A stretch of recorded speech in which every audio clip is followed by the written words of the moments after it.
खूनी दुल्हन। आरती और विकास अपने माँ बाप के साथ दिल्ली में रहते हैं। जर्नलिस्ट होने की वजह से विकास को बहुत बार काम के लिए देर रात तक ऑफिस में रहना पड़ता है, जिस पर ज्यादातर आरती जाग कर उसका इंतजार करती रहती है। इसी तरह एक रात आरती विकास का इंतजार करते हुए घर की बालकनी में खड़ी होती है। इनकी जॉब तो जैसे मेरी सौतन बन गई है। मुझसे ज्यादा उसी के साथ टाइम स्पेंड करते हैं और हम यहाँ इंतजार करते हुए मर जाएं। अपने आप से ये सब बोलते हुए आरती की नजर मोहल्ले के कोने वाले घर पर पड़ती है, जिसकी लाइट्स ऑन देखकर वो हैरान रह जाती है। ये इस घर की लाइट्स कैसे ऑन हो सकती है? यहाँ तो सालों से कोई नहीं रहता। वो ये सोच ही रही होती है कि तभी उसे घर की खिड़की पर औरत की परछाई के साथ लाल चुन्नी दिखाई देती है, जिसे देख आरती डर से चिल्लाने लगती है। भूत! कोने वाले घर में भूत है। आरती की आवाज सुन उसके घर वालों के साथ मोहल्ले के लोग भी अपनी बालकनी में निकल आते हैं। अरे क्या हुआ? आधी रात में बावरों की तरह क्यों चिल्ला रही है? भूत! वहाँ भूत है। आरती की बात से सब उस घर की तरफ देखने लगते हैं, लेकिन वहाँ कुछ नहीं होता। भाभी जी, लगता है आपने सपना देखा होगा। मैं बालकनी में खड़ी होकर सोऊंगी क्या? बता रही हूँ, अपनी आंखों से देखा है। घर की लाइट्स ऑन थी और वहाँ किसी का साया भी था। अरे तुम अक्सर विकास भैया के इंतजार में देर रात तक जागती हो ना, क्या पता नींद पूरी नहीं होने की वजह से कोई भ्रम हुआ हो।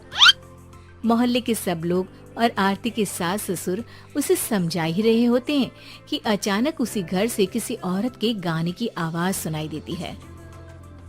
आजा ओ मेरे प्रियतम आजा। आवाज सुन सब हैरानी और कंफ्यूजन से उस घर की तरफ देखने लगते हैं कि तभी उन्हें लाल जोड़े में औरत का साया वहाँ दिखता है, जिसे देख पूरा मोहल्ला सकते में आ जाता है। अरे ये तो कोई दुल्हन है। अरे नहीं नहीं, भूत नहीं है। अरे फिर तो पक्का तेरी दुल्हन है। अरे नहीं नहीं, वो तो मायके गई है। हद है, पहले इससे निपट ले, बाद में इस पर डिस्कशन कर लेना। बड़ा भ्रम बोल रहे थे ना, अब फटी ना सबकी। और नहीं नहीं, मैं किसी से नहीं डरता भाभी जी। भूत जैसा कुछ नहीं होता। या तो इस घर के मालिक यहाँ आ गए हैं, या फिर किसी ने खाली घर देखकर कब्जा कर लिया है। हमें वहाँ जाकर देखना चाहिए। बात में लॉजिक मानकर सब बाहर इकट्ठा हो जाते हैं कि तभी विकास भी वहाँ पहुँच जाता है। क्या बात है? इतनी रात को पूरा मोहल्ला यहाँ कैसे? भूतिया दुल्हन की वजह से। क्या तुम्हारे अलावा भी कोई दुल्हन भूतिया हो सकती है? इस भूतनी का किस्सा निपटने दो, फिर तुम्हें अपनी भूतनी दिखाती हूँ। अब सारे लोग मिलकर विकास को पूरी बात बताते हैं, जिसे सुन वो भी उनके साथ जाने के लिए तैयार हो जाता है। जिसके बाद वो सब डरते हुए उस घर के सामने जाकर खड़े हो जाते हैं। तुम सब यहीं रुको, मैं अंदर जाता हूँ। अकेले जाओगे? अरे नहीं नहीं, आप सबकी नकली भूतनी भी तो होगी ना मेरे साथ। कैसा मजाक कर रहा है यार। रुक, मैं चलता हूँ साथ में। क्या मैं चलता हूँ? ये क्या गोवा घूमने जा रहे हैं जो मैं भी साथ चलता हूँ? कहीं नहीं जाओगे तुम, यहीं मेरे पास खड़े रहो। बहू सिचुएशन समझो। हाँ, घर जाकर सुना लेना। हे भगवान, मम्मी तुम किसकी मम्मी हो? ओ, इन्हें सब कुछ अभी करना है क्या? नहीं, यहाँ पंचायत बैठा देते हैं आपके परिवार के लिए। इस पर मामला शांत करके अब वो लोग इधर उधर से घर के अंदर झांकने की कोशिश करते हैं। उन्हें घर के अंदर लाल जोड़ा, सिंदूर और मंगलसूत्र के साथ चारों तरफ खून बिखरा हुआ दिखता है। इसे देखकर सबकी हवाइयां उड़ जाती है। भाई ये सब क्या है? अब तो मुझे भी डर लग रहा है। आ गए मरने, अब तुम्हें मुझसे कौन बचाएगा?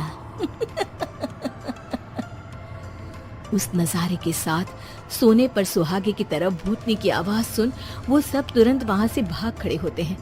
ये सब क्या था? अब हम क्या करेंगे? हमारे मोहल्ले में भूतनी आ गई जो सबको मारना चाहती है। ओ भाभी जी, मैं फिर बोल रहा हूँ, भूतनी जैसा कुछ नहीं होता। मुझे तो पक्का यकीन है कि यहाँ किसी गलत इंसान ने गलत काम करने के लिए कब्जा कर लिया है और लोगों को घर से दूर रखने के लिए ये सब कर रहा है। तुम इतने यकीन के साथ कैसे बोल सकते हो?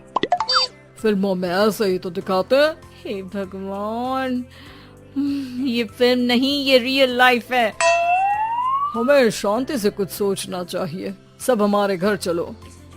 सब आरती के घर में इकट्ठा हो जाते हैं।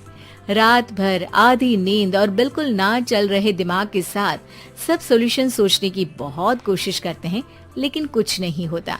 इसी तरह सुबह हो जाती है। ऐसे कोई भी उपाय नहीं निकलेगा। सब पूरी रात के थके हुए हैं। घर जाओ, थोड़ा आराम कर, फ्रेश होकर फिर आ जाना, उसके बाद सोचते हैं कुछ। डरे सहमे लोग जैसे ही अपने घर जाने लगते हैं, तभी विकास को उस घर में कोई हरकत नजर आती है, जिस पर वो किसी को कुछ बताए बिना चुपचाप वहां पहुंच जाता है और कुछ देर बाद घर आकर सबको दोबारा इकट्ठा कर उस घर के पीछे वाले खिड़की पर ले जाता है। विकास, क्या खेल लगा रखा है? ये कोई मजाक नहीं है। वही तो, मजाक नहीं, बहुत बड़ा मजाक है। अंदर देखो। जैसे ही सब उस खिड़की से अंदर देखते हैं तो उनकी आंखें खुली की खुली रह जाती है। मूवी की शूटिंग?